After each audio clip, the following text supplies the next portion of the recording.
Good afternoon. This is the Thurston County Board of County Commissioners for a public hearing on the renewal of interim marijuana cannabis regulations. Today's subject is the hearing to accept public testimony on the extension of the current interim regulations for state licensed marijuana cannabis producers, processors, and retailers.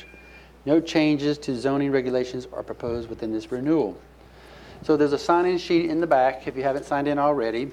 When you sign in, they'll bring the sheet up here, and then we'll give you 3 minutes, as you see posted up on the clock here. And from 3 minutes to 0, you hear the countdown. And when it gets to 0, you hear this kind of a buzzard sound. At that point, that's your time is up. And if you're midstream of thought or what have you, I'll ask you to finish it up. At the same time, I ask you to conclude, and I'll kind of give you some hints as far as where we need to stop and start. In the meantime, I'm going to ask staff, Mr. Jeremy Davis, to give us a little bit of background on the whole interim process and where we're at, and if there's any updates or changes as we know them. So with that in mind, I'll ask Jeremy to take the floor. All right, Chair Blake, Commissioners, Jeremy Davis, Community Planning and Economic Development. And as Chair Blake indicated, tonight we're here to hold a public hearing on a renewal of the interim marijuana regulations for state licensed producers, processors, and retailers. These regulations were first established by ordinance number 14944 back in November of 2013, shortly after the state law, right before the state law came into effect. And the current interim regulations will expire on November 8th, 2018, if not renewed. The Growth Management Act allows the board to renew interim regulations for 1 or more 6-month periods if they do so after a public hearing. The interim regulations were last renewed on May 1st, effective May 8th, 2018, with ordinance number 15613. The board may approve the ordinance following the public hearing or schedule it for approval at a later regularly scheduled board meeting date.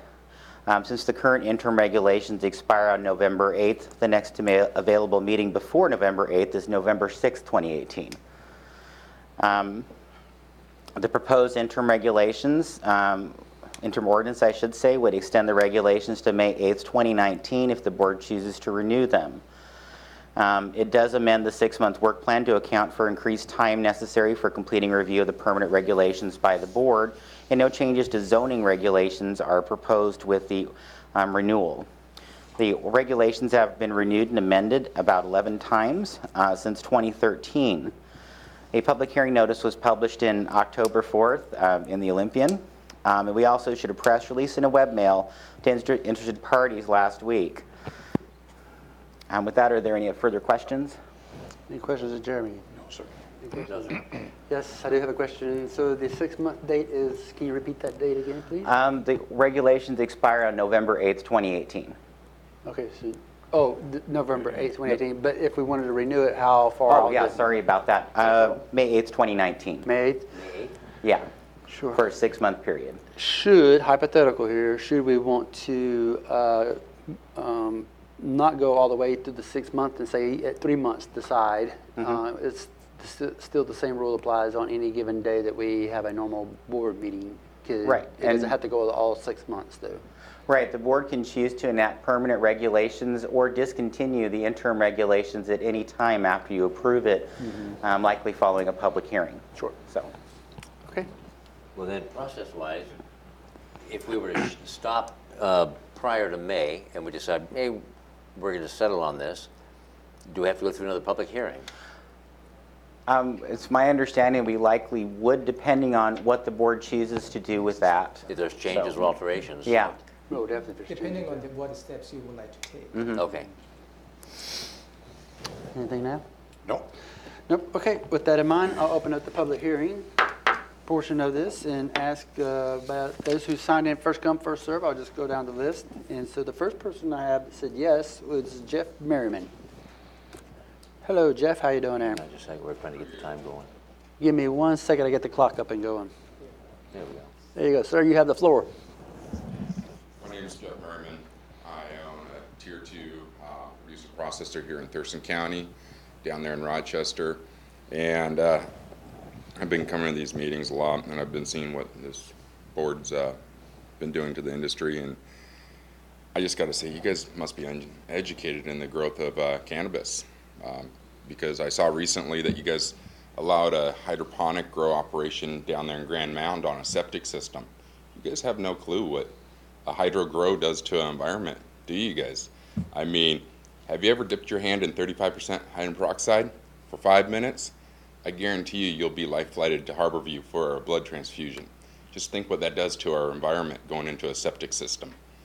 The fact that you guys didn't enforce them to put pipe going to the municipal sewage treatment plant where it can be diluted down before it goes into our environment just shows how uneducated this county truly is. I feel that basically you guys need to roll these back and allow cannabis to be sun-grown back in our agricultural environments on acreage 5 acres and above, just like any other crop out there.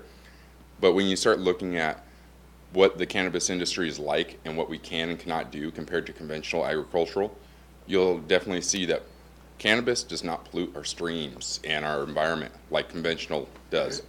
Myself, on my farm, I went to Korea to study a very unique way of growing. I don't know if any of you guys have ever heard of beneficial runoff. The runoff from my farm brings salmon back to our streams. It does what the last 50, 60 years of conventional farming has depleted our streams with the chemical runoff. I don't have chemical runoff. I grow a very unique product. I grow it very uniquely, and I share it freely with other growers, and there's a big following, people that want to do good for our environment. But we sit here and we have all these people sit there and say, oh no, alcohol is safer than cannabis. Oh no, cannabis is bad, it's the devil. But if you look at the lavender farms, they produce terpenes just like cannabis.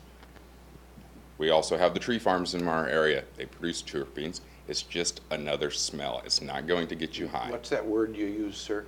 Terpenes? Terpenes, okay. Yes. You just look at the agricultural area and you look at jobs too. A lot of cannabis jobs are not living wage jobs. They're your minimum wage, maybe $1 or $2 more, but they work around people's schedules. So you have a mother that drops her kids off at school. She only has 6 hours. She can't go work at McDonald's. They'll fire her if she can't do a full 8. Cannabis jobs, they'll allow her to come in for 6 hours, do some packaging, go pick her kids up at school. That's more money in our economy. By pushing cannabis growers into commercial zones, cannabis growers have more money than most employers. I work for an employer that was pushed out. Thank you so much for your words, sir. The next person I have on my list is Jedediah Haney.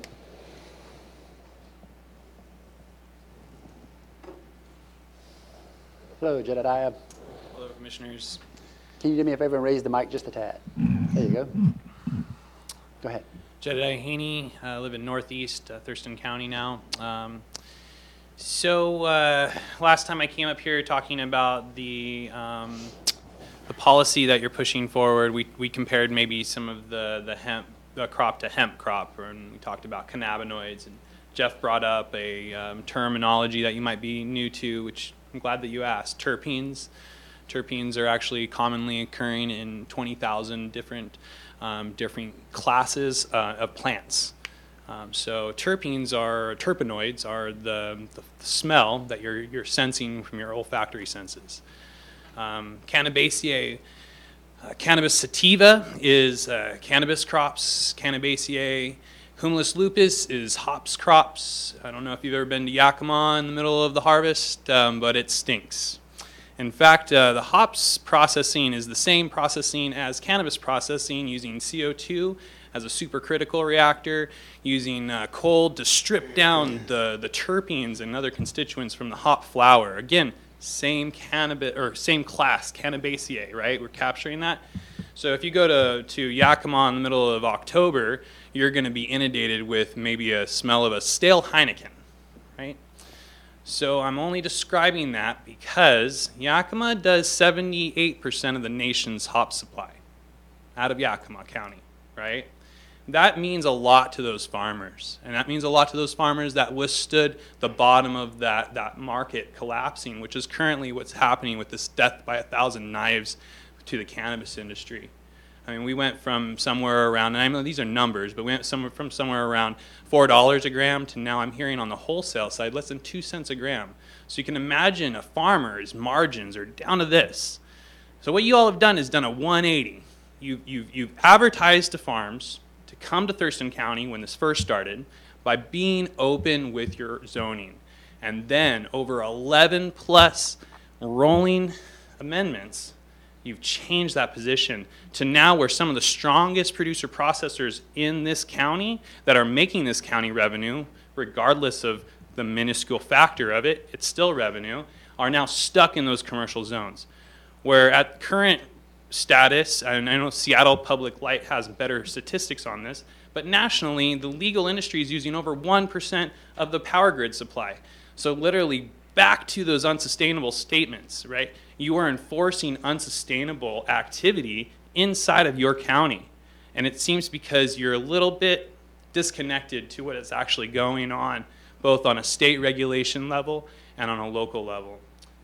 Don't see a lot of farmers in the room, but that's because they're busy dealing with a lot of state regulations. I think that your outreach needs to go to every one of those public emails and not wait for people to sign up.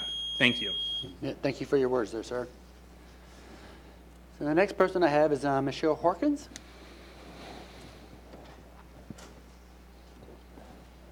Good evening, Michelle. Go ahead, you have the floor. Hello, commissioners, again. My name is Michelle Hawkins. I live in Yelm, Washington, and this has been a lengthy battle. I had planned to say something different. I'm going to change what I was going to say, but what I do want to submit this evening is a thesis that I wrote on this topic, and I'm submitting it as testimony. I didn't think the commissioners would want to read the whole thing, so I created some excerpts for each of the commissioners, addressing what I think is some of your interests. So I'm submitting that as my testimony. I really don't need to say much. I suppose I represent the other side of the industry, someone that's been severely impacted since the legalization of marijuana and the zoning, the early zoning, not through these commissioners, but the commissioners prior.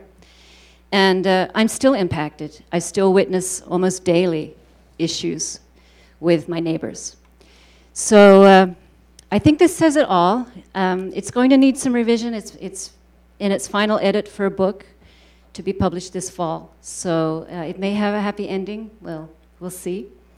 But thank you very much for your concerns about this issue. I live streamed the June 21st, I think, meeting you had on marijuana. And Commissioner Hutchings, I want to thank you and commend you for being ready to sign a final ordinance at that time. And I really hope that this can be resolved very soon.